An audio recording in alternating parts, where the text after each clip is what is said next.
844 fan phone. That's 844-326-3663. The text line is there for you at 71307. Just start your text with the word fan, and away you go here on the show this afternoon. Coming up on the show today, this whole bracketology thing, man, makes absolutely positively no sense whatsoever. I'll give you the latest reason why this is the most confusing thing known to man. What about, what's an acceptable model for growth for the Carolina Panthers? We will tackle that on the show today. We've got Brent Beard. I've got a fun question to ask you about March Madness strategy. We're all going to do something. The question is, what are you going to do? What are your petty beefs in sports? I've got a TV show recommendation for you. And what are your favorite college football traditions? That and so much more coming your way today between the hours of 3 and 6:15 p.m. here on the most interactive sports radio show anywhere. But allow us to open with this. Let's keep your favorite word in the English dictionary abreast of what is going on at the D1 level today in terms of all the conference tournaments. Number 1, Houston, who is going to be my pick to win the national championship. They're up on East Carolina, my wife's alma mater, 53-42. Probably doesn't make her very happy. Alabama, 70-47 over Mississippi State. Michigan State and Ohio State just underway. Texas Southern and Alabama A&M just underway. And still to come, a whole host of games, but the ones we are focusing on are as follows. Tennessee and Missouri in the SEC quarterfinal. UConn and Marquette in the Big East semifinal, a game you can hear right here on the Fan Upstate. That's called 6:15 p.m. That's called a plug. That's it. Iowa State and number 1 seed Kansas. Duke and Miami in the ACC semifinal. Arkansas against Texas A&M. Oregon against UCLA. Creighton against Xavier. Maryland against Indiana. Vanderbilt against Kentucky. TCU against Texas. Then in the nightcapper, here we go, Clemson.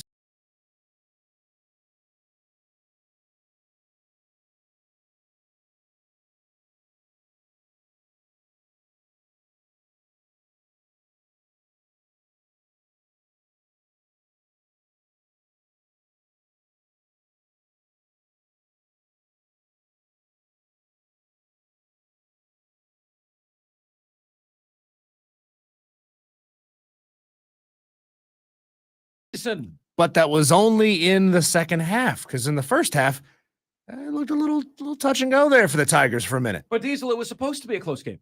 Like we forget, it was supposed to be a close game. Need I remind you that ESPN said NC State was 57% chance to win? Need I remind you that Vegas said Clemson was favored by 1? And I bet that game last night, Diesel. And it was the easiest money I ever made. Because I said, wait a minute, what's the greatest predictor of future behavior? It's previous behavior, right? These teams played twice. Clemson by 14. Always a cheater. Right, that's right. Clemson by 14, Clemson by 25. Clemson is so much better than this team, than North.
Look, Gus, NC State fell 8 spots in the net rankings by losing to Clemson.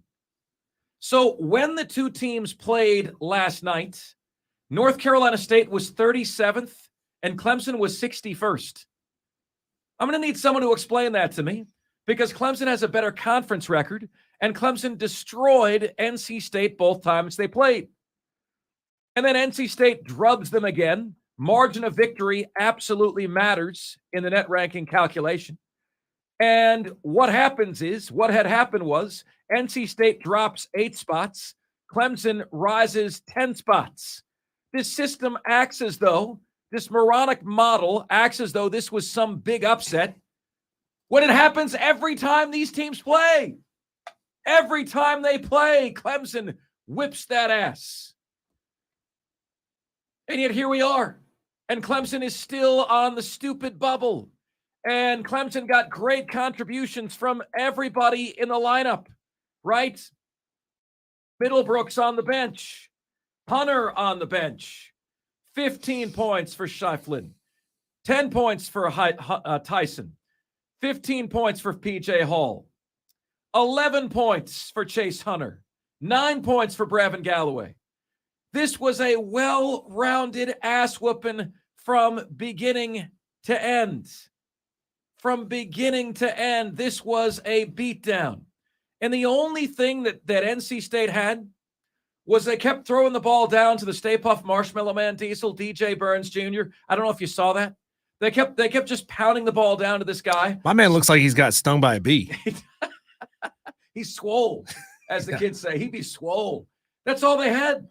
When that was taken away from them, they had literally nothing they could rely on. And you're like, how is this team seated ahead of Clemson? How does this make any sense at all? And if it sounds like I'm rooting for Clemson in this game, you would be right. Why? Because I root for the teams we cover, ladies and gentlemen. You're not going to ask me to be impartial. I'm not a reporter. I'm not a journalist. Under no pretense am I ever a reporter or a journalist. We root for the teams that we cover. But more importantly than rooting for Clemson, and yes, I would be extending the same courtesy to South Carolina. I don't know if me rooting for you is a blessing or a curse. How would you guys answer that? But I'm the biggest reason why I'm pro-Clemson tonight is because if Clemson wins and that gets them into the dance, then for the first time this century, the state of South Carolina would have 3 teams dancing. And that, to me, for as much as we've said, Diesel, about this state being so poorly performing, we have the fewest dance moves of any state ever because our teams just don't go dancing. Per capita, we are really bad. The state of South Carolina is we just want to dance. We want to dance. That's it. We want to bust out the moves. And, well, College of Charleston was down by 7 points late to UNC Wilmington, found a way to win. Furman blew a 19-point lead to Chattanooga on Monday night. Close game at halftime, close game in the second half, found a way to win. If Clemson wins this game tonight, I mean, I could make an argument, Diesel. What do you guys think as Gamecock fans? Can you get behind rooting for Clemson to make the tournament? This is a big ask, isn't it? If it means that the state is going to get more teams in March Madness. South Carolina fans would root for Clemson to run out of gas on their way to the tournament. And I don't mean their stamina as players. I mean the team bus. What would be the scenario, Diesel, by which Clemson fans or South Carolina fans would root for their rival? Are there any? What would be the singular case where they're okay, and for this one moment, in this one time, I will get behind the hated rival? Are you familiar with the phrase hell freezing over? So you're saying there's a chance, right? You're saying there's a chance? Diesel, they would do it if it benefited them, right? South Carolina would root for Clemson to win if it benefited them. right? Clemson would root for South Carolina to win if it benefited them. But I'm curious if this rises to the level of that. Like, if this state could get 3 teams in the tournament, would you possibly, if you're a Gamecock fan, root for your hated rival tonight? Well, if you think about it, South Carolina should be rooting for Clemson because rooting for Clemson gives Brad Brownell the best chance of being safe for another year, which gives South Carolina the best chance to beat Clemson again next year. See, I mean, that's some deep thought right there. Deep thoughts with Diesel on a Friday afternoon on the show. You root for Clemson to win. Clemson keeps its subpar head coach. Therefore, you continue to beat Clemson at men's basketball. Okay?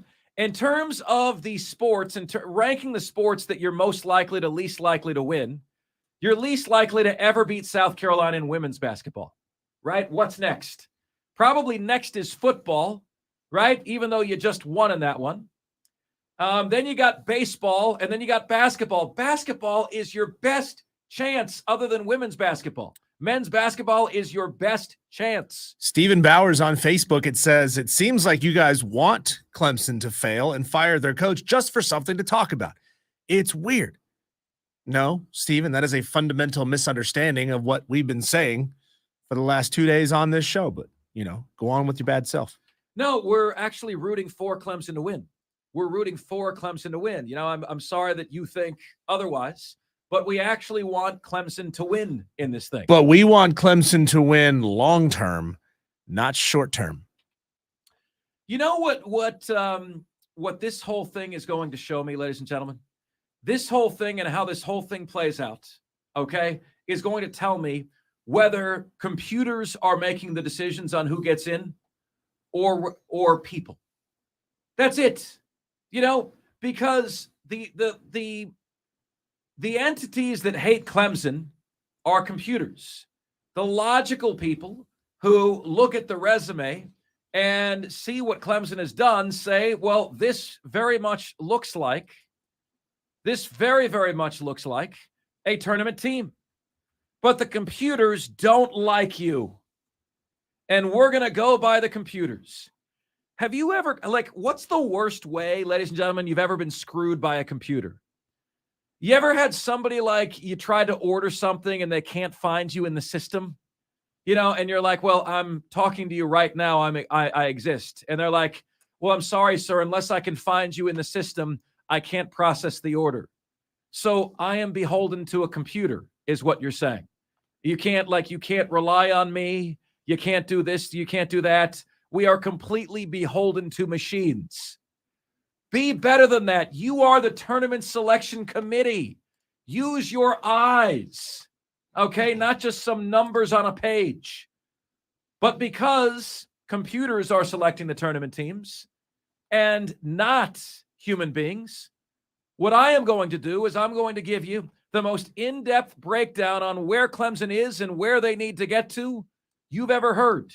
Heading into tonight's semifinal game against Virginia. That is next, and this is the most interactive sports talk show anywhere. Your texts coming in fast and furious as well. We'll get to those. We're on YouTube. Hey, there we are. Hi, how you doing? We're on YouTube, the Fan Upstate on YouTube as well as 97.7 FM in Greenville, 97.1 FM in Spartanburg, 1330 AM in Anderson and Clemson, and wherever you are on the Odyssey app. We are Offsides, Marc, Ryan, and Diesel on the Fan Upstate.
It's Offsides. Marc, Ryan, and Diesel. We are the Fan Upstate.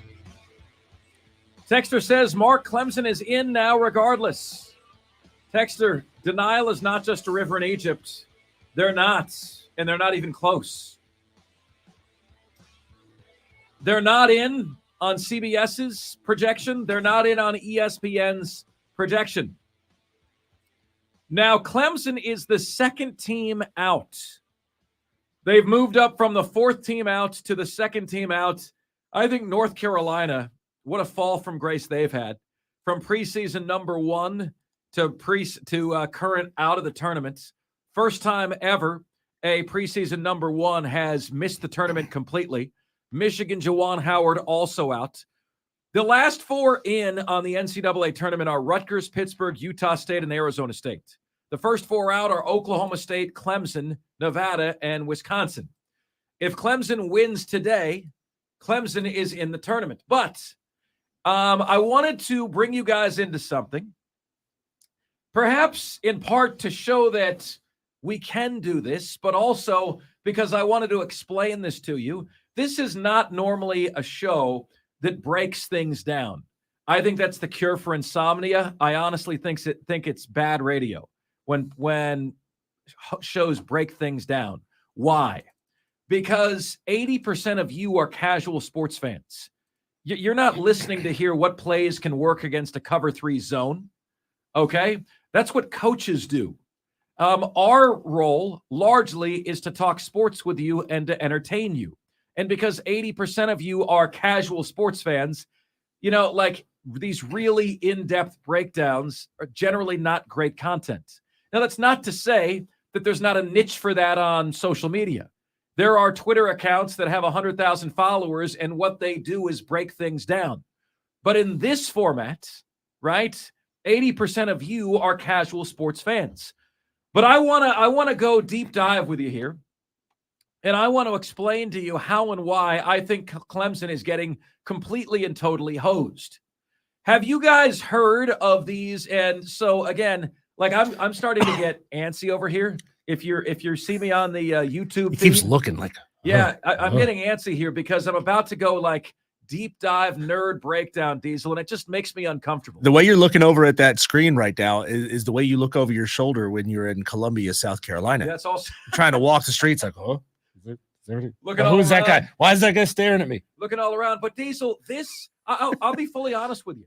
What I'm about to share with you guys, I'm also learning in real time with you. Diesel and I are learning this with you. So you guys, this time of year, right, you hear all these phrases, quad 1 win. Clemson is screwed because they have 2 quad 4 losses. The hell does that even mean? Like obviously we know that a quad 1 win is good. You beat somebody good. Quad 4 team means you lost to somebody crappy if you lose to them. So here we go, folks. I'm going to go deep dive with you on bubble teams and all these quadrants. Here you go. Quadrant 1. Okay, and Clemson in quadrant 1 has a record of 4-3. My school, Florida, okay, is number 61 in the net rankings. Florida is 2-13 against the quad 1. Oh, that's a shame. Yeah, it really is. But as of last night, Diesel, before last night's game was played, Florida was higher in the net rankings than Clemson. Oh, wow. Right? They were 2-13 against quad 1. Clemson is 4-3. That's pretty good. So here we go. Quad 1 wins are the headliners on any resume. And tell me how confusing this is, ladies and gentlemen. The quadrant 1 includes home wins. So you're playing them at home against teams in the top 30 of the net ranking. Okay? I'm looking at the net rankings right now. You can look them up online. College basketball net rankings. So if you get a home win over a team in the top 30, that's a quad 1 win. If you get a neutral site win against a team in the top 50, that's a quad 1 win. And if you get a road win against a team in the top 75 of the net rankings, that is a quad 1 win. So a home win against the top 30 team, a neutral site win against a top 50 team, and a road win against a top 75 team, that's a quad 1 win. That was buffoonery. That was complete complete and total buffoonery. Quad 2. It says wins landing here can still help a team's resume, even if they're not of the headline-grabbing variety. Quadrant 2 includes home wins against teams ranked between 31 and 75 in the net rankings. Neutral site games against teams ranked between 51 and 100. And road wins against teams ranked 76 through 135. Quadrant 3 is the most likely category for a team to suffer a bad loss. Quadrant 3 again includes losing a home game to teams ranked 76 to 160. Neutral site losses to teams ranked between 100 and 200. And a road game against a team ranked 136 to 240. For schools in Power 5 conferences, this is where many games against teams near the bottom of their league standings end up. Okay? And then Quadrant 4 is the bottom of the barrel. Quadrant 4 is like the South Carolina Gamecocks, the Louisville Cardinal. It features the easiest games on the schedule. It includes home games against teams. So if you get a win against a Quadrant 4 team, they're 161 or worse in the net.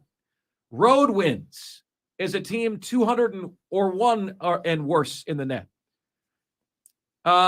Neutral games 201 and road games 241 or worse in the net.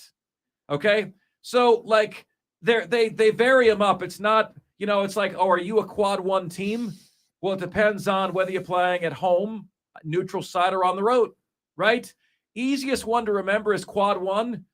If you want a quad 1 win, you got to beat a top 30 team at home, a top 50 team at a neutral site, or a top 75 team away from home. It's a bold strategy, Cotton. That is an explanation for how the hell this whole thing works. And I think I'm more confused than when this began. All right. So let's go on. Let's go on and look at Clemson's resume now. Okay. Clemson is 4-3 against quad 1. Here we go. They lost to Iowa on a neutral court. They beat Pittsburgh away. They beat Duke at home. They lost to North Carolina away. They beat NC State away. They lost to Virginia away, and they beat NC State on a neutral floor. Clemson is 4-3 against quad 1. Clemson fans, calm down. How about, I'm loving this audio. How about quad 2? Clemson is 3-2 against quad 2. Clemson has a home win over Penn State, a home win over NC State. You see what I mean? Like NC State could be a quad 1 win if it's away or on a neutral court. And if you play NC State at home, that's a quad 2 win.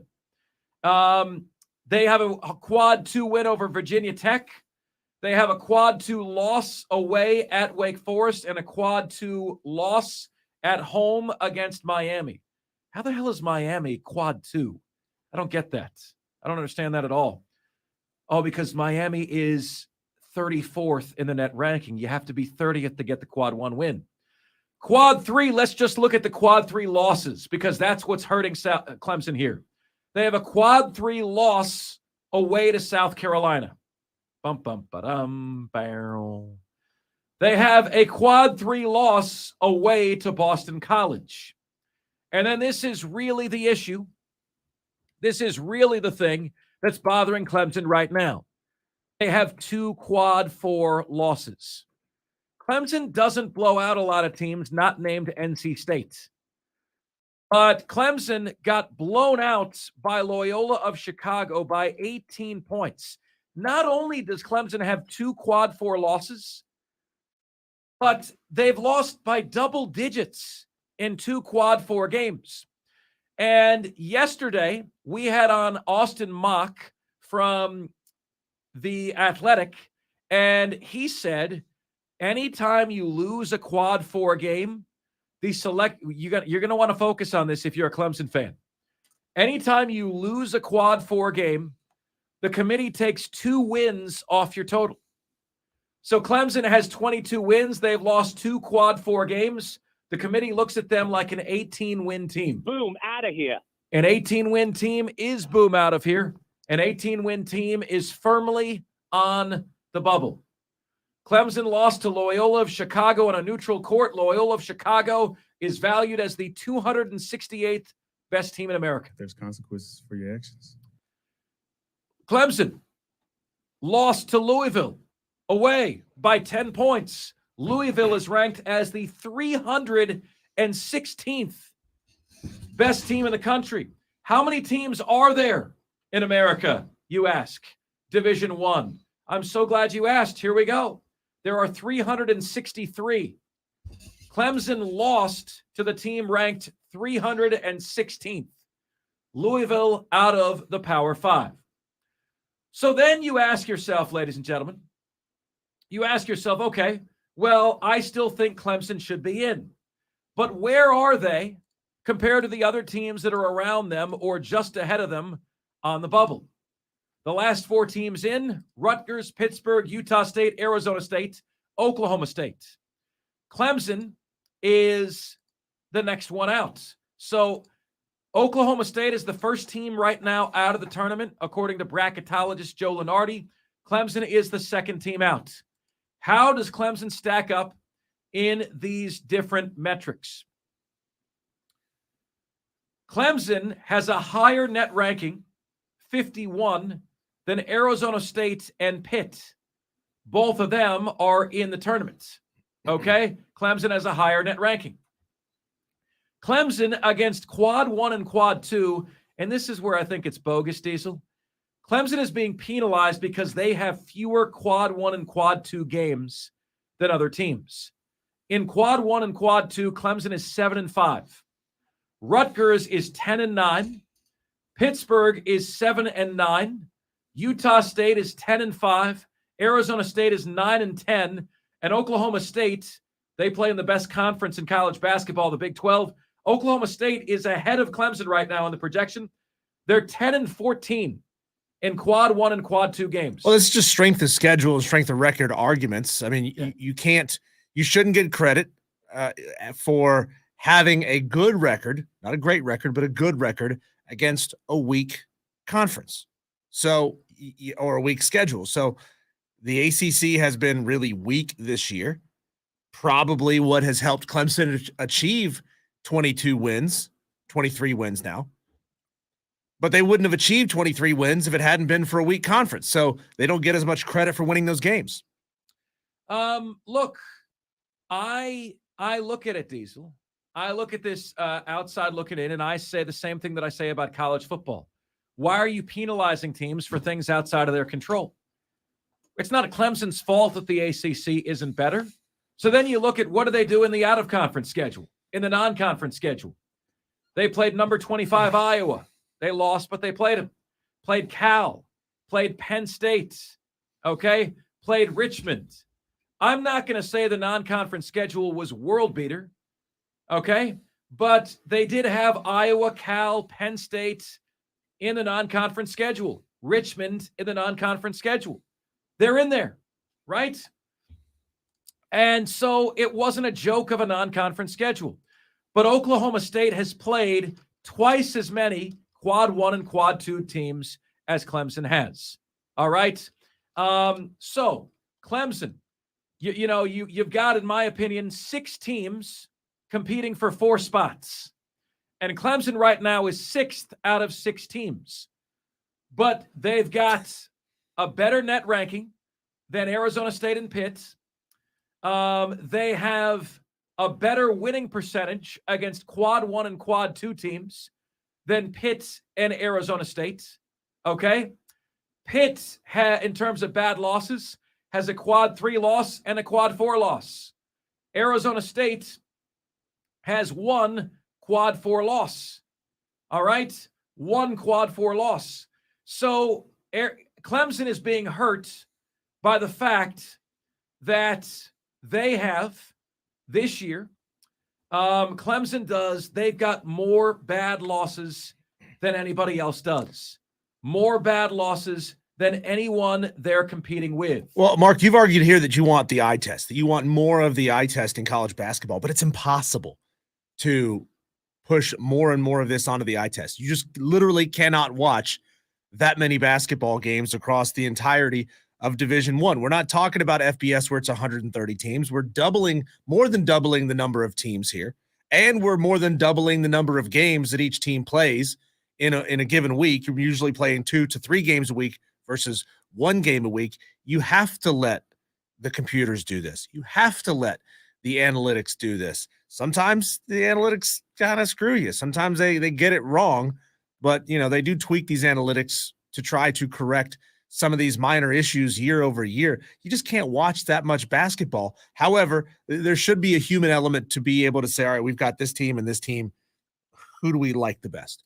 Who looks the best? Diesel, the committee should be paying really close attention to the bubble teams, and at least make sure, if you're going to use a formula, that the formula is right. Like they have Clemson nowhere close to NC State, and they're a far better team than NC State's. It's like they ignore the conference record. So we can agree, right, that the bad losses are counting against Clemson. The bad losses. The losses to Boston College, South Carolina, Loyola of Chicago, and Louisville. That's what is really hurting Clemson right now. So where do they come out against the other teams that they're competing against? Rutgers, Diesel, has 4 quad 3 losses. None in quad 4, but 4 in quad 3. Pittsburgh has 1 quad 3 loss, 1 quad 4 loss. Utah State has 2 quad 4 losses. None in quad 3. Arizona State has 1 quad 4 loss. Oklahoma State has 1 quad 3 loss. And here it is, Clemson. 2 quad 3 losses, 2 quad 4 losses. Diesel, I can tell you conclusively that what is keeping Clemson below these teams is not their net ranking. It is not their record against quad 1 and quad 2 teams. It is that their bad losses are worse than the other teams they're competing against. Well, you can't lose to bleepy teams. And that's what it is. You're losing to bleepy teams, Clemson. Can't do it. You just can't do it. Folks, that is the inside scoop here. I do believe that if Clemson wins tonight, studying where they moved up after beating NC State, who I think is the epitome of mediocre, if Clemson wins tonight, I do think ultimately they will be in, because they'll have enough really good wins to overcome those losses. But, the only team that has 4 bad losses on this list is Rutgers, and those are quad 3 losses. Clemson has 2 quad 3 and 2 quad 4. So not good. Not good. The pluses, the sunshiny days for Clemson are really impressive. But, man, have they shown their ass way too often this year. And the worry is, if you're unable to beat Virginia, those losses are what's going to keep you out. What do you say we get to some of your texts on the text line today? 71307. What is cooking on the text line this afternoon? Texter says, Mark, Clemson is in now regardless. Absolutely not. Texas says Vegas would have Clemson favored over Wisconsin also. Again, the selection committee is not concerned with who Vegas favors. They're concerned with your resume. Texter says, Jay Billis said, this is a tournament team. It was before this game. So, Jay Billis, I couldn't believe Jay Billis said this multiple times during the broadcast. Also, I can be the local Clemson basketball and football liaison for this show, as it seems clear you guys don't watch the games. No offense. Jeff Wilson, I watched everything about that game from opening tip to the final horn. I watched the game last night. Yeah, everything about the game. And Jeff, I don't think you would be 1/10 as knowledgeable as everything I just gave you. I think I just taught you everything. I don't think there was one piece of information that I shared with you in this segment that you knew ahead of time. This is the type of guy that walks into every room and assumes he's the smartest guy in the room. Yeah. So what was going on last night, Diesel, is Jay Billis kept saying that, and we heard Jay Billis kept saying that, and what he's doing is he is dissing his own colleague, because his colleague is whom? Joe Lunardi. Joe Lunardi has Clemson out of the tournament. So they both work for ESPN. It's called creating controversy on your show. Right. That's exactly what they're trying to do. They're trying to create controversy on their show. Texter, would you jump off a bridge if Jay Billis said so? Like, really? I had the Vanderbilt LSU game. As they panned through the crowd, there was a guy wearing a Tennessee hat and a Kentucky shirt. Obviously, he doesn't know the rules of fandom. 100% Spur Daddy. They got to get that guy out. They got to get him out. He's going to blow the whole thing. I'm telling you. Texter says, trying to figure out what looks better, Marc's shirt or Diesel's beard. Well, the thing is, Diesel's beard is like an Energizer bunny. It just keeps going and going and going. You never know where that thing is going to end. By the way, how can he see us? We're on our YouTube channel right now, ladies and gentlemen. The Fan Upstate on YouTube. Spur Daddy says, stylish shirt there, Mark. Oh, thank you. Thank you, Spur Daddy. Thank you. Texter says, sounds like with all this quad talk that the tournament committee has pulled a quad in their minds. This stuff is craziness. So says Spur Daddy. That's funny, Spur Daddy. What's up with these sound bites? Try something new? How do we respond to that, Texter? Diesel, try something new. I love my job. You always talk about the All Cupcakes Conference, Mark Ryan, and that Clemson football should not be ranked as high when they don't play anybody. Same goes for basketball. No, I never say that. I always talk about the All Cupcakes Conference. That is true. But Clemson should not be ranked, be dropped in the rankings because they don't play anybody. You have to go by the eye test and how good you think they are. If you don't know the facts, then you got to chill. That's absolutely right. Texter says these quads mean nothing to Vegas, but they mean everything to the tournament selection committee. Everything to the tournament selection committee, man. And that's where Clemson is getting screwed, and that is where they are getting hosed. All right? That's what's going on. Offsides, Mark Ryan and Diesel right here on the Fan Upstate. We'll go inside the Clemson-Virginia matchup next. Here on the most interactive sports talk show anywhere. Right here on the Fan Upstate.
Number one for real afternoon sports talk. Offsides with Marc Ryan. Only on the Fan Upstate.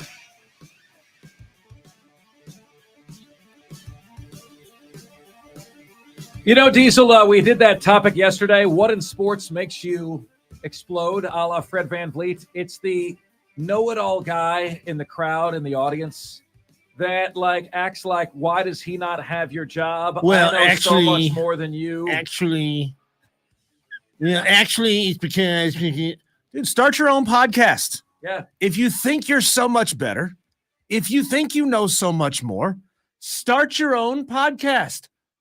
But you haven't done that. You're calling into ours. If you don't know the facts, then you gotta chill. I love that clip, by the way. That's tremendous. Well, we got Brent Beard coming up at the top of the hour. I will be posting that side-by-side data, Clemson versus the other bubble teams, on our Twitter page, maybe on Facebook as well. Tonight, Clemson against Virginia. Virginia favored by 3. You've got the standard and infamous Tony Bennett defense that you've got to overcome tonight. One of the best defenses nationwide in college basketball every single year. Virginia 24-6, 15-5 in conference, one game better conference-wise than Clemson, but Clemson is playing its best basketball right now, and NC State just had nothing on the perimeter to hang with Clemson. You know, I kept hearing the crew last night saying it was a bad matchup for NC State. No, they're just not as good, period. Not even close. If somebody beats you by double digits 3 times in a row, you're flat out not as good. It's not the matchup, it's you. Okay? Tonight, ESPN's matchup predictor says Virginia is a 61% chance to win. Clemson is at 39%. And the score projection is Virginia 63-60.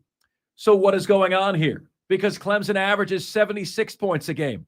They're saying Virginia's defense is going to take Clemson down from 76 to 60. You can track this as the game is going on, folks. Does Clemson have more than 15 points at the 10-minute mark of the first half? Then they're on pace to have more than 60. Do they have more than 30 points at the end of the first half? Then they have a chance to get more than 60. If Clemson can get closer to their normal average in terms of scoring, 76 points a game, to play their style of play, as opposed to Virginia allowing Virginia to force them into the style Virginia wants you to play, then Clemson has a really, really good shot of winning this ball game tonight. So you're telling me there's a chance? There's absolutely a chance. But I want to make my opinion on this known, okay? I do think, in terms of what should be, that Clemson should already be in this tournament. They should already be in. I don't think they are. And I think if they lose tonight, they're not going to be. Okay? If they win tonight, I think they're in. If they lose tonight, I think they go home. And regardless of what should be, the only thing that matters is what is. Well, there's a trust factor involved. There's a trust factor involved. The voters, the committee, the selection committee will say, well, I don't trust Clemson. I don't trust this Clemson. They lose. How many quad 4 losses do they have? How many quad 3 losses do they have? Oh, they don't have that many quad 1 or 2 wins. They didn't play that many quad 1 or 2 games. No, let's just leave them out. That's the way they'll think about it. That's going to be how it goes, guys. That is going to be how this goes and how this shakes out. So what are you going to do about it? Today is the moment. Today is your time. Seize the day to the best of your ability. We talk college football with Brent Beard next. Right here on Offsides, we are the Fan Upstate.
Offsides with Marc Ryan. Blunt, open, honest sports talk. Do it for a feeling of satisfaction that you get right in here. That's what it means to be an offsider. Are you bold enough for truth? The whole truth and nothing but the truth. You can't handle the truth. And this show is for you. Offsides with Marc Ryan. This is The Fan. Upstate. It's Offsides. Marc Ryan and Diesel. We are the Fan Upstate. Rolling on until 6:15 p.m. today. Fantastic to have you guys with us. And we appreciate so much you guys making us part of your day. Joining us right now is the aforementioned Brent Beard, the one, the only Heisman Trophy voter, First Coast News in Jacksonville. He's got his own fan club. Wiley Coyote account on Twitter is highlighting his appearance every single week. And in today's picture, Brent, you are wearing a very, very dapper and bright yellow shirt with a brown tie and a gray jacket. Looking very smooth, my friend. What is good?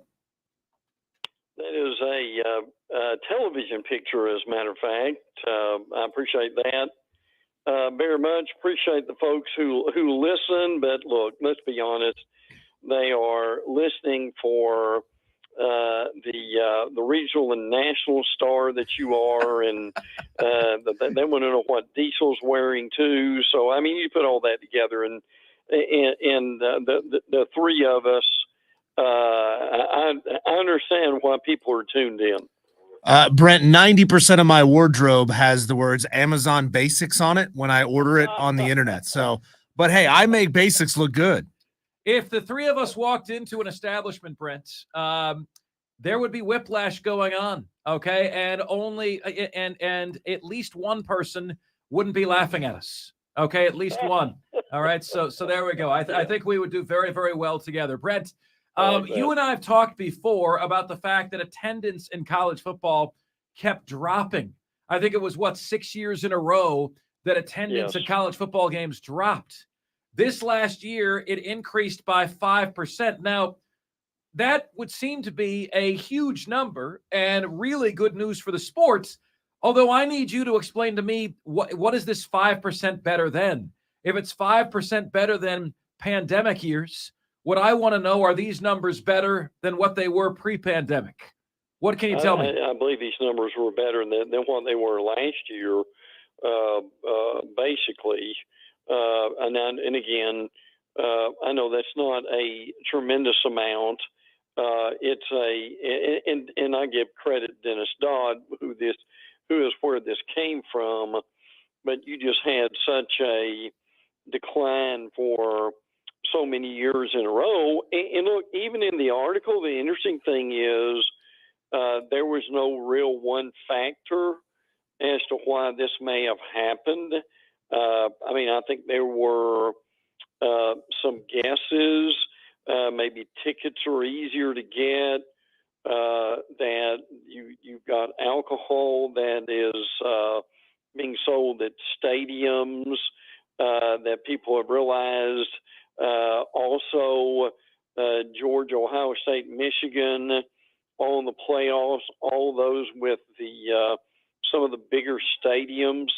With this, so it'd be fascinating to see if this is going to be a trend. And it also says, Mark, not since 1982, when attendance rose by an average of 9,000, which is quite significant. For 1981, has there been a larger increase at that point too? So I don't know. Regardless of why, I'm hoping for that it is. I mean, it's obviously a good trend. Can it continue? But I still think there is a challenge, and the challenge is, and it continues to remain for athletic directors, is continue to get people to come to games when they can sit at home.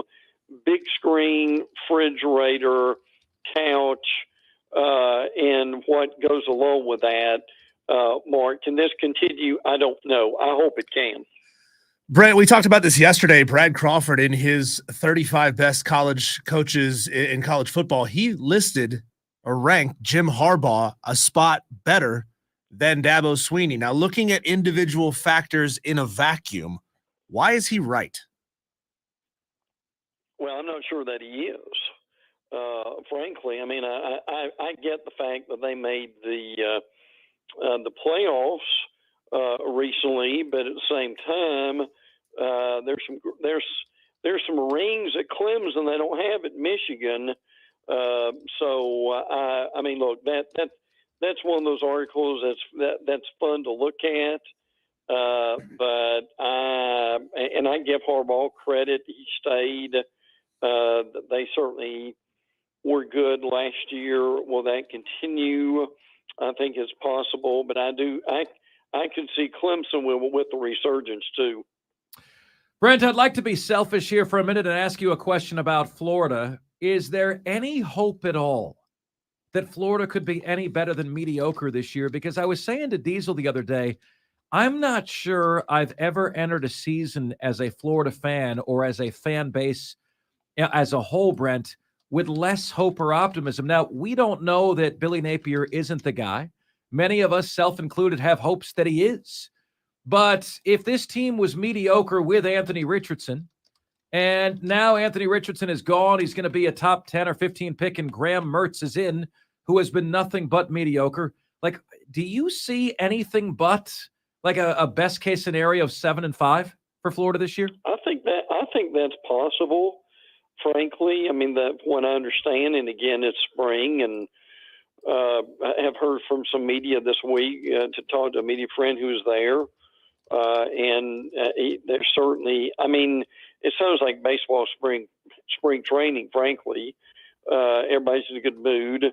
They're optimistic. They're healthy.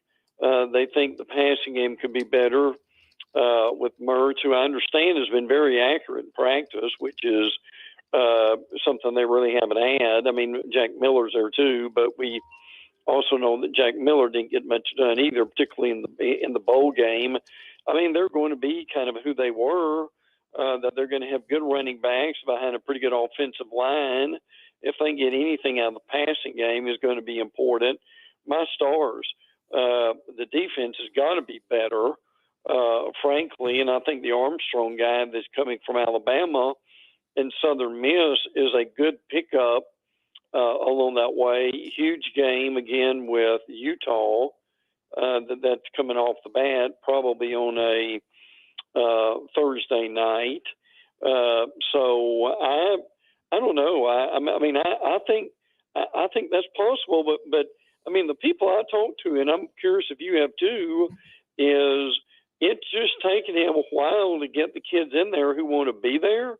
And the kids that he feels like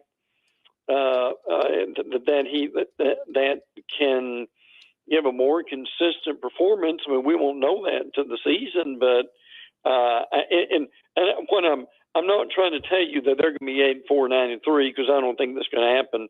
Schedule's too tough, but I do hear some optimism.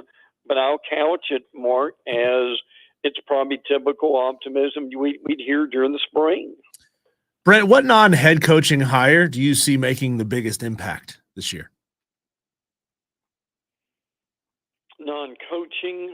Non-head coaching. Non-head coaching? Yeah, non-head coaching.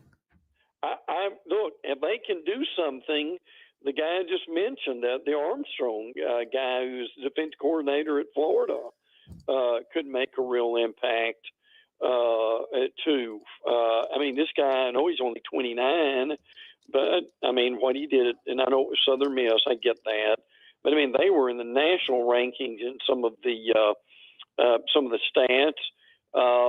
Kevin Steele at Alabama, I think, could make a difference, particularly if they can get some pressure on the quarterback that they did not do last year. So off the top of my head, I'll throw both those guys out there. I'm not sure I'm ready yet to throw Mike Bobo in there, the new offense coordinator at Georgia, and I know from the Georgia fans I talked to that they aren't either, frankly. And on the offensive side of the ball, I'll give you Liam Cohen, who was with Kentucky 2 years ago, went to the NFL, and he's back.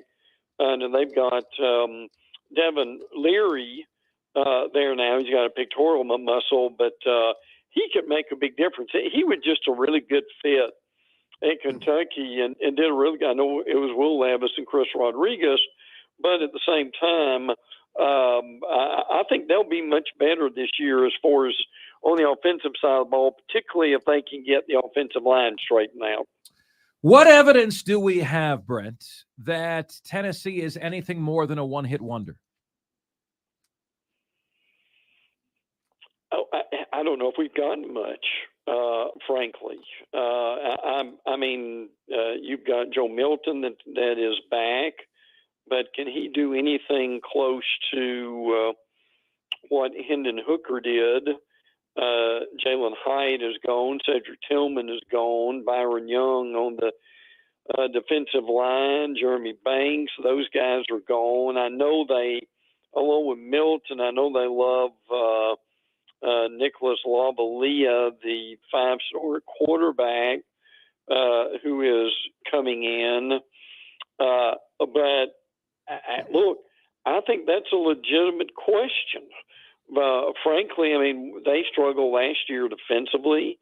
I mean, frankly, Florida should have beat them in Knoxville if they'd had a few more things go well. But no, they got 6 coming back on offense, 7 coming back on defense.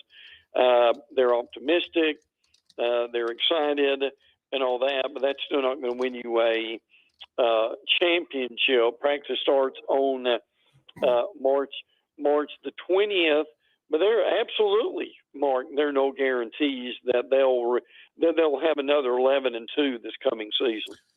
Brent, who do you see this year making a hypothetical list that I just made up? The you can't stop him, you can only hope to limit him type of player. I'm going to go with Dom Lovett, who is with Georgia. When he was at Missouri, people were saying, "Who is this?" He's transferred from Missouri. And last year, there was only one wide receiver with 50 receptions and 0 drops, and that was Dominic Lovett. That's pretty strong, frankly. And I give Kirby Smart a lot of credit.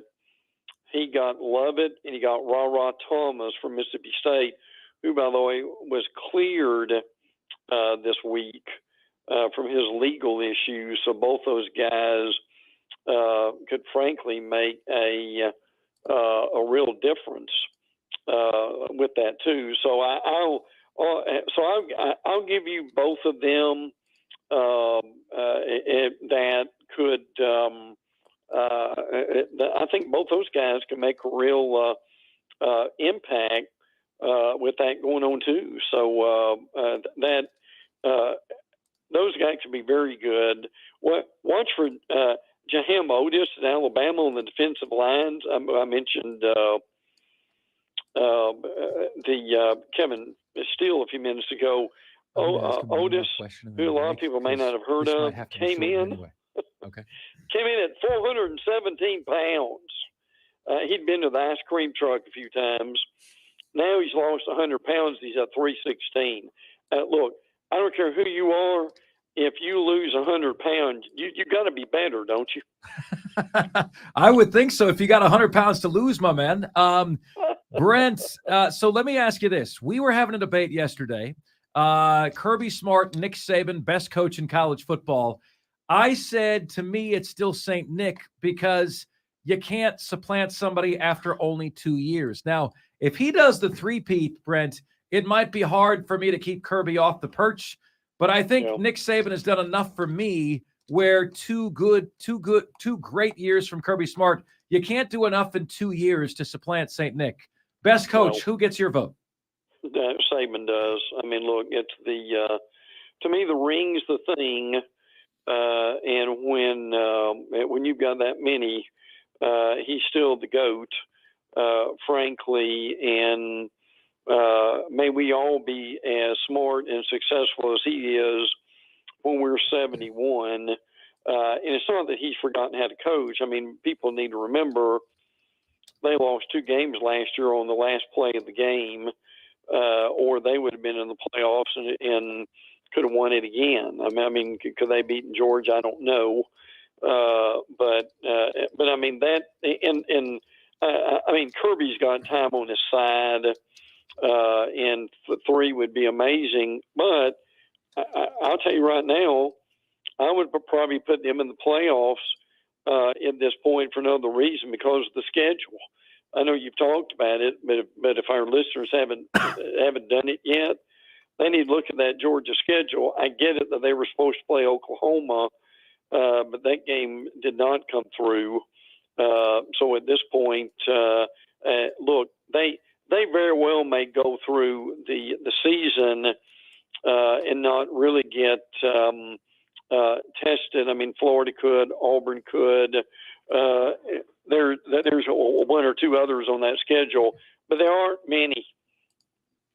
Brent Beard, Heisman Trophy voter. Great catching up with you, pal. We appreciate you. And I know you like March Madness as well, man. Enjoy the madness. We will actually, buddy, we are off next Friday, so we'll talk to you again in 2 weeks, okay? Can't wait, guys. Thanks so much. All right, thank you. Our buddy Brent Beard, Heisman Trophy voter, First Coast News. Up next on the show, what is your strategy for March Madness? I'll explain. When Offsides continues right after this, we are the Fan Upstate.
It's Offsides, Marc, Ryan, and Diesel. We are the Fan Upstate. Happy Friday, one and all. Wonderful to have you guys with us. Big thanks to Brent Beard for joining us.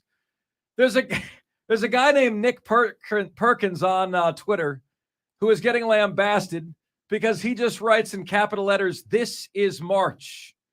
And it is, Diesel, and I'm going to send this to you, to your Diesel on Radio account. It is 22 seconds of not high quality women's basketball that is going on right now. And so, he's getting blasted because he's highlighting women's basketball play that doesn't look pretty. How many teams are in women's March Madness? Is it 64? Yeah. They need to cut that in half. They do. 32. They do. 32 at most. I mean, hell, they need to cut the men's in half. 68 is ridiculous. 64 is bad. Equality. So cut them both in half. Yeah. No, well, remember, what's that song? I'm half the man I used to be. So you know what my suggestion is to make March Madness better?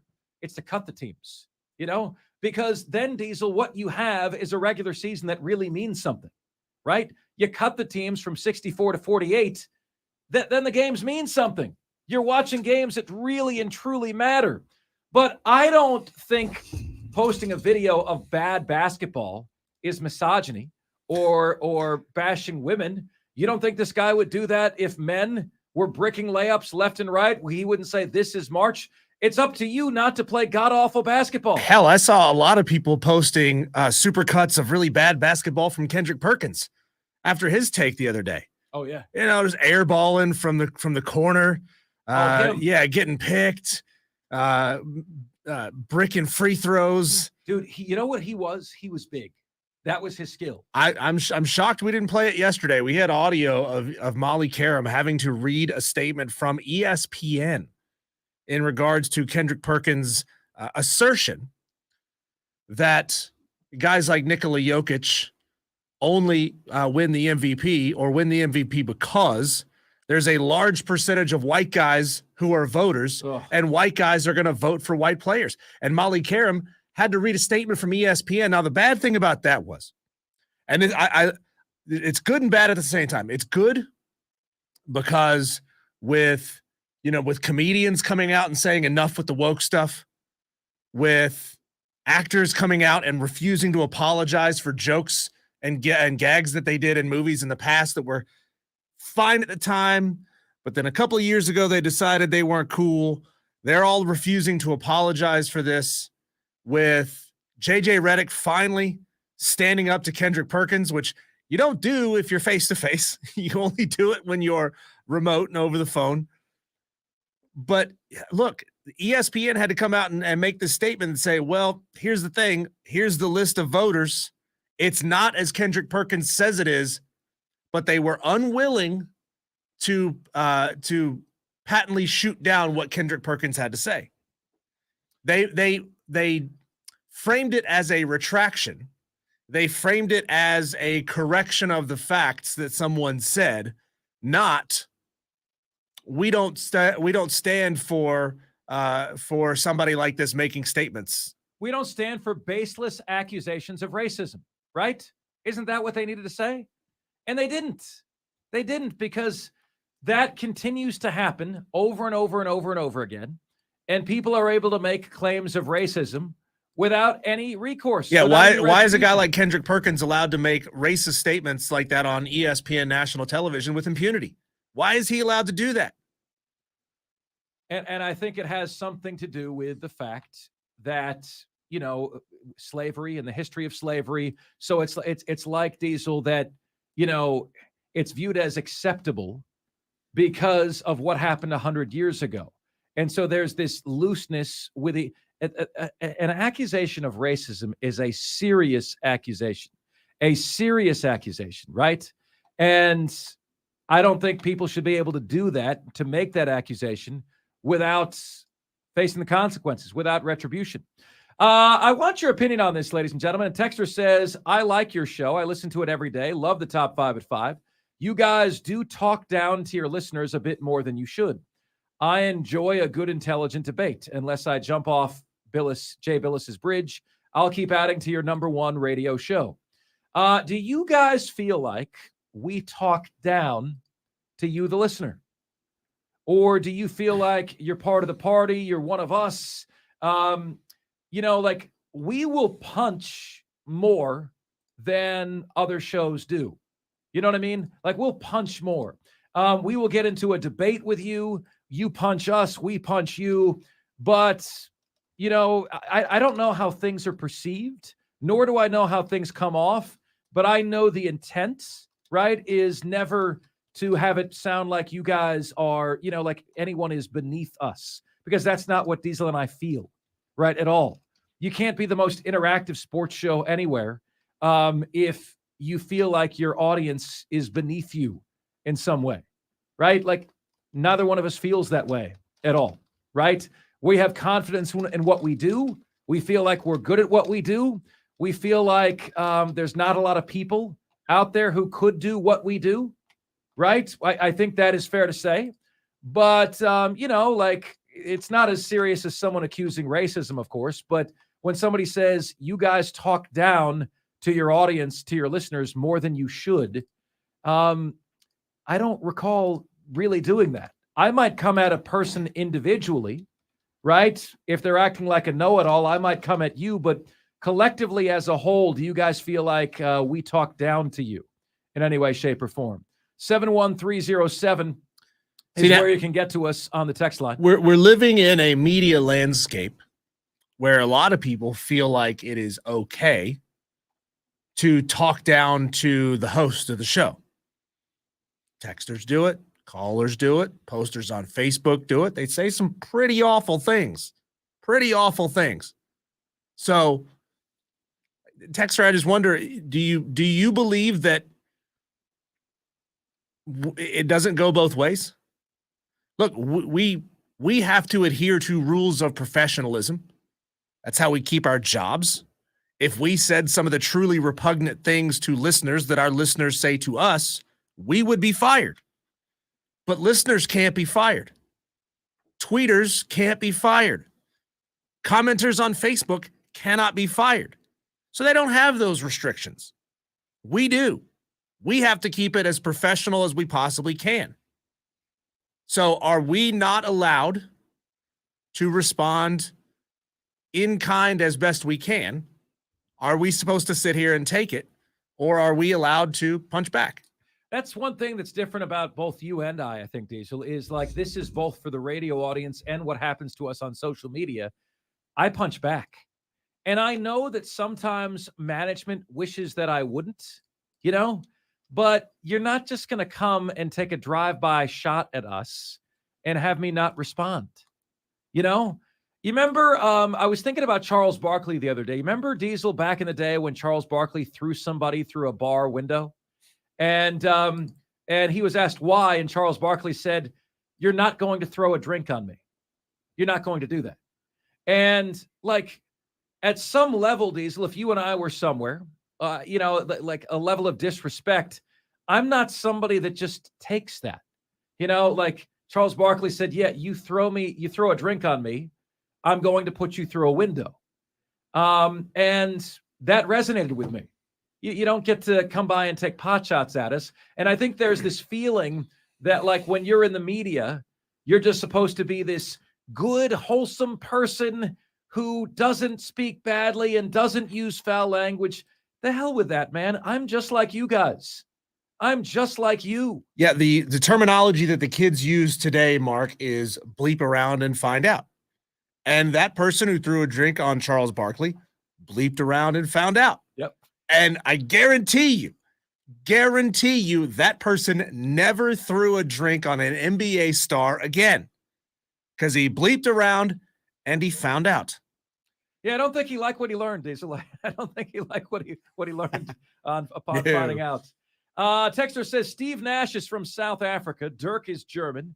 Jokic is from an Icelandic mountain where they don't just wrestle bears, they curb stop lions. Kendrick Perkins should be fired. JJ Redick is the best thing on ESPN. Wait, there's lions on Icelandic mountains? I think he has the power to change how terrible that network has gotten. So says Jeff I think Wilson. ESPN has some work to do. They need to do some serious personality and on-air coaching with Kendrick Perkins, because what JJ Redick said was absolutely true.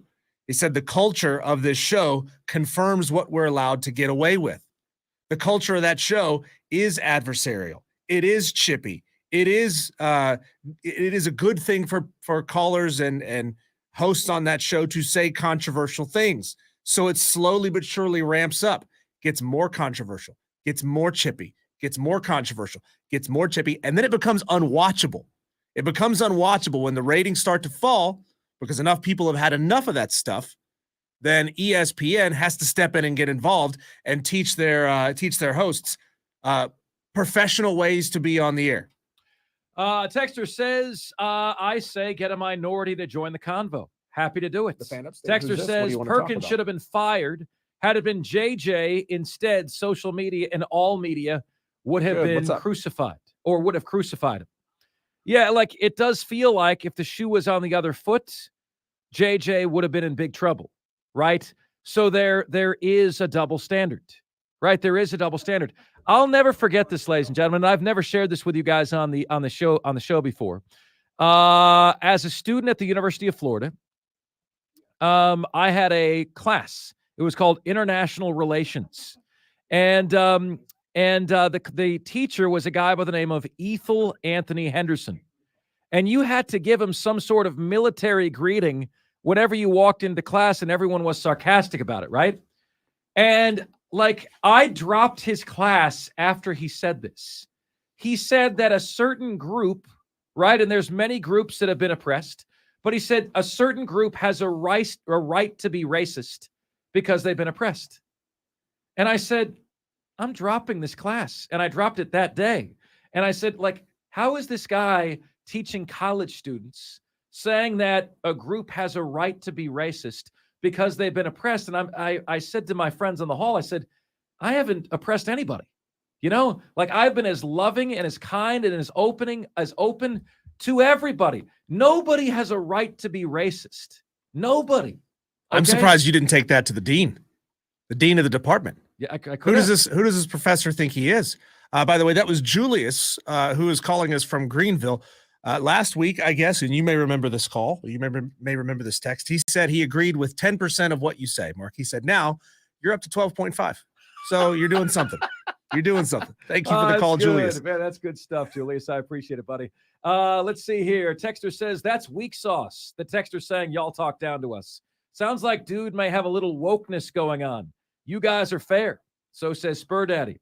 Texter says, you guys are great from a minority, but KP knows as a minority that there are challenges.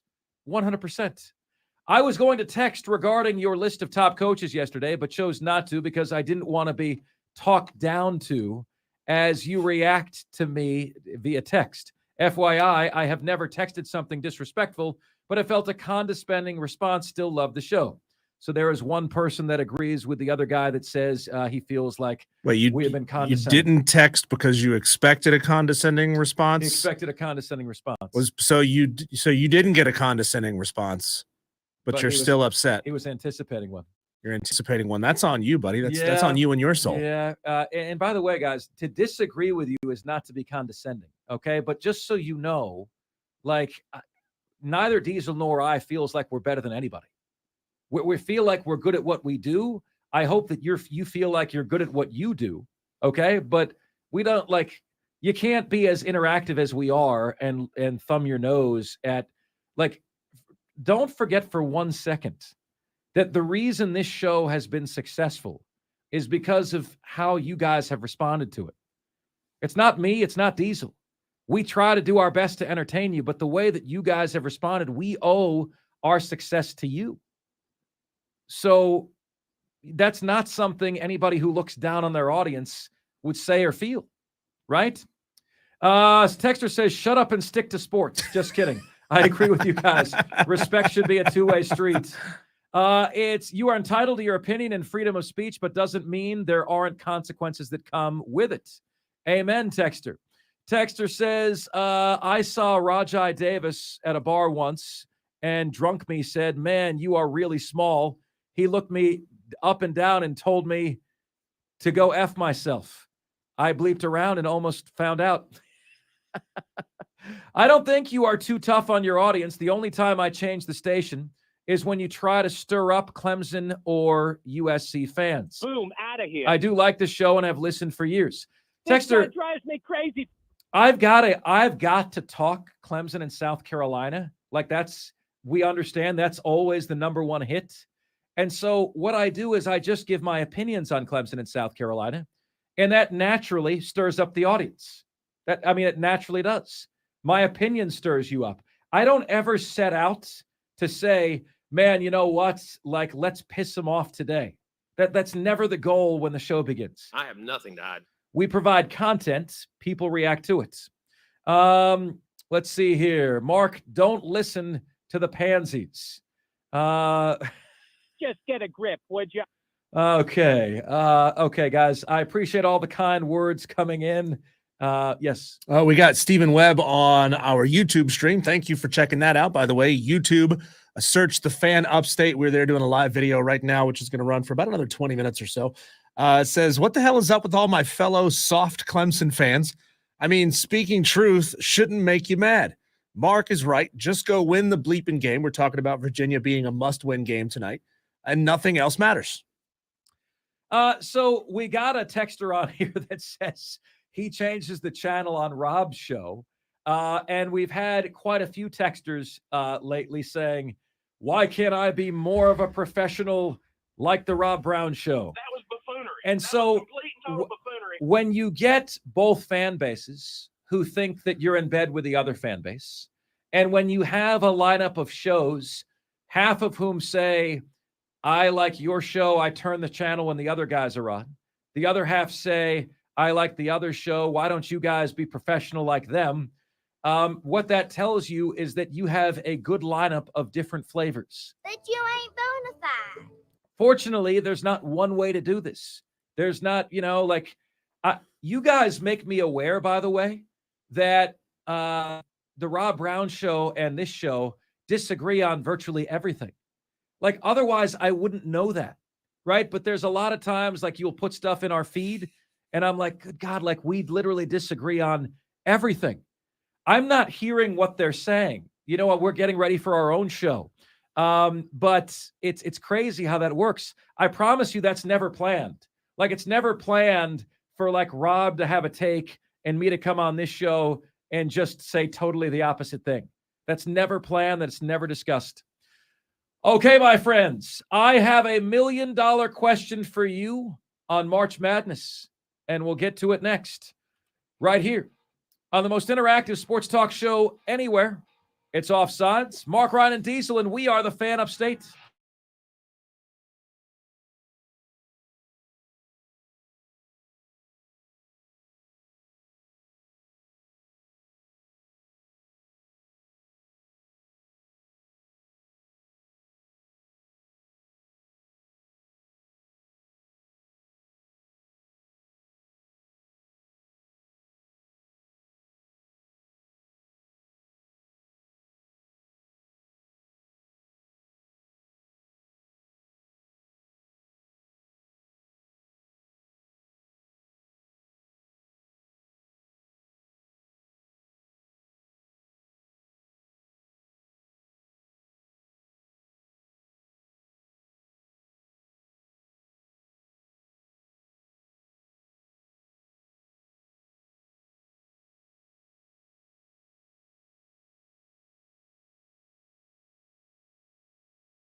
Offsides, Marc, Ryan, and Diesel. We are the Fan Upstate. Wonderful to have you guys with us. Yes, so in summary, ladies and gentlemen, we never want to come across condescending. I'm okay if somebody says something stupid, okay? With like having a what the hell is wrong with you? I'm okay with that. But I never want it to come across like we're up on this pedestal and anyone else is down there. There's only one thing I put on a pedestal. Oh, that's right. That's right. Wow. And it starts with a P. Yeah. Yeah. Texter knows what I'm talking It about. starts with a P. Texter knows exactly what I'm talking about. So a texter says, Mark, don't worry about the P words. Don't listen to the P words. And then I said, Mark, I read the text as, Mark, don't listen to the pansies. And he said, Mark, I said P word. You know, like I'm able to say that on the air, texter. Okay. Like I'm able to say that on the air. But just so you guys know, because like, look, the reality is, you know, I'd like to think that what we share with you matters to some degree. Please know that regardless of what is said in the heat of a moment, debate, or anything like that, there's nobody here that views, you know, like Diesel or I don't view us as above any of you. And in fact, we're forever appreciative of you, you know, forever appreciative of you. I don't know. I've been to Walmart late at night sometimes, and I look around at some of those people and I'm like, I think I might be a little better than them. Yeah, that happens. That's happened sometimes. You know, when the pants are dirty and the cracked rear view is showing, Diesel, I don't like that view very much. No. You know, I feel like I got my bleep a No. little bit more together than they do. No. When we had the conversation about when did you get your bleep together, Diesel, we established that mine was at the age of 40. But not very good. Not very good. Guys, I got a texter said this. Diesel and I don't even know what this means, but I think it's my favorite. It's the text that made me laugh the most all year. Tell all these Fritos who are getting offended to stay listening to Rob and the Weather Channel where they won't be offended. What does that even mean? Tell all these easily offended Fritos to stay listening to Rob and the Weather Channel. Oh, we were talking about this in the off-air segment in the commercial there. I was just watching a show, John Oliver, who used to be on The Daily Show, hosts his own show on HBO Max now. He was talking about Donald Trump ripping on Ron DeSantis, calling him Meatball Ron. And he goes, this is peak Donald Trump because it's something that's so childish that you can't really respond to. It has nothing to do with your political record, has nothing to do with your ideology. Ultimately, it felt like he was making a fat joke. He's saying Ron DeSantis got kind of a round head, looks like a meatball. And it's like, he goes, this is peak Donald Trump. This is what we love him for, is because he'll say childish insults like this, and you can't come back from it. And you can't come back from it. Little Marco, Meatball Ron. What were some of the other ones that he had? What did he call Hillary? Did he call Hillary anything, or did he call her Crooked Hillary? Crooked Hillary. But that's not as childish. I mean, there's a lot of people who felt like she was politically corrupt. But I also think Meatball Ron could be because he kind of comes off like a meathead. Yeah, well, he's a military guy, you know? Like he comes off a little bit like that. Texter says, Fritos smell like old people. Tell these Fritos to stay, tell these easily offended Fritos to stay listening to Rob and the Weather Channel. That cracked me up so much. Oh my God, that made me laugh so hard. Okay, I enjoy the fact that you guys and Rob's show have different opinions. I like hearing all sides. Don't worry, Mark, you're a Gator fan. We know you're beneath us. That's a good text. That is a good text, texter. That is a very, very good text. I love both shows. Jim Rome, not so much. Yeah, I'm trying to figure out a way to those of you who don't like Jim Rome to come back to us for this show. You know, that's what I'm trying to do. Hey, can I give you guys a TV show recommendation for the weekend?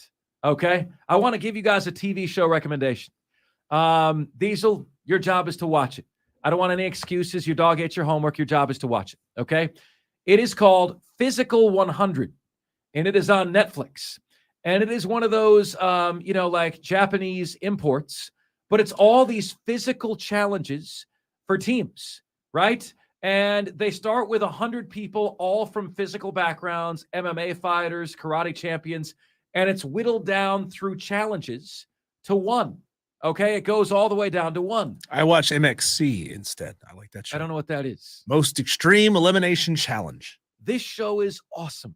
It's called Physical 100. Okay, it is the Mark Ryan recommendation to you. And your job is to watch it over the weekend. Come back to me, ladies and gentlemen, and let me know what you think. True story. When Mark started talking about some underground Japanese videos he started finding, I thought it was going to go into an area of tentacle porn. Very, very difficult stuff.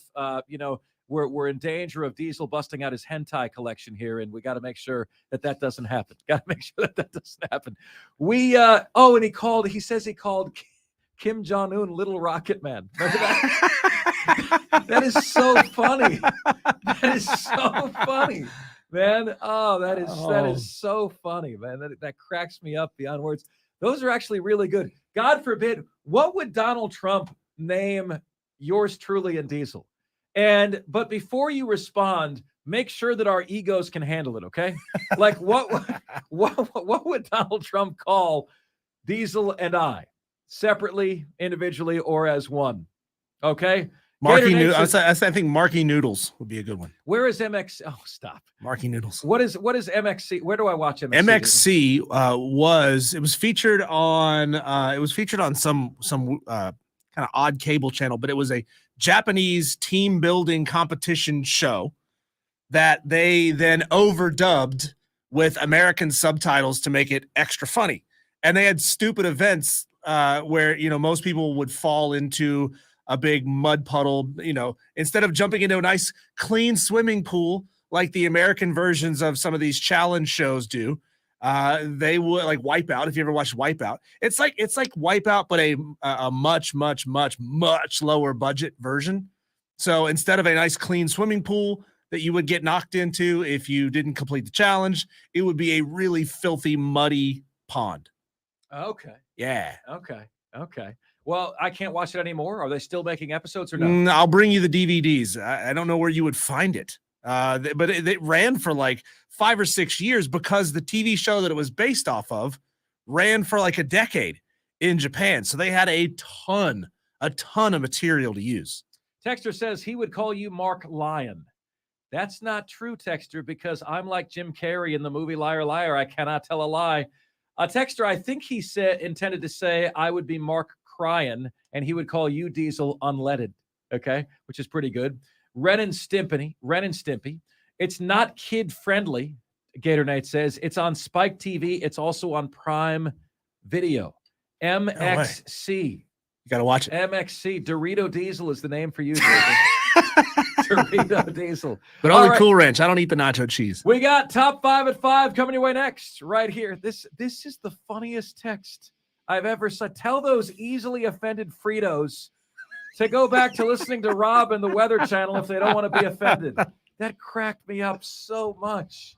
Oh my God, that is you guys are gold sometimes. I have to have a little condescending in there, right? You guys are gold sometimes. It's Offsides on the Fan Upstate. 97.7 FM Greenville. 97.1 FM. Those of you who are watching on the YouTube channel, there's 2 of you in here right now. We really appreciate you being some of the early adopters of what we're doing here. Obviously, this is going to be streaming to YouTube more often. If you haven't yet, hit that follow button so that on YouTube, you will see when we post videos. I think there's also like an alert button. Click that as well. We're going to be posting these kind of live videos. We're going to be chopping this stuff up, posting it into shorter pieces of content as well. But we appreciate you also being a little bit patient with us as we learn and work our way through this technology. So it's been fun. It's been a lot of fun so far. Mark actually has to come in wearing nice clothes for a change. You can't come in looking like a schlub anymore. But hey, we all elevate here. Rising tides, right? Don't be a moron. Okay? Don't be a moron. Okay, I gotta get that little condescending dig in there. Your business may be eligible for a payroll tax refund of up to $26,000.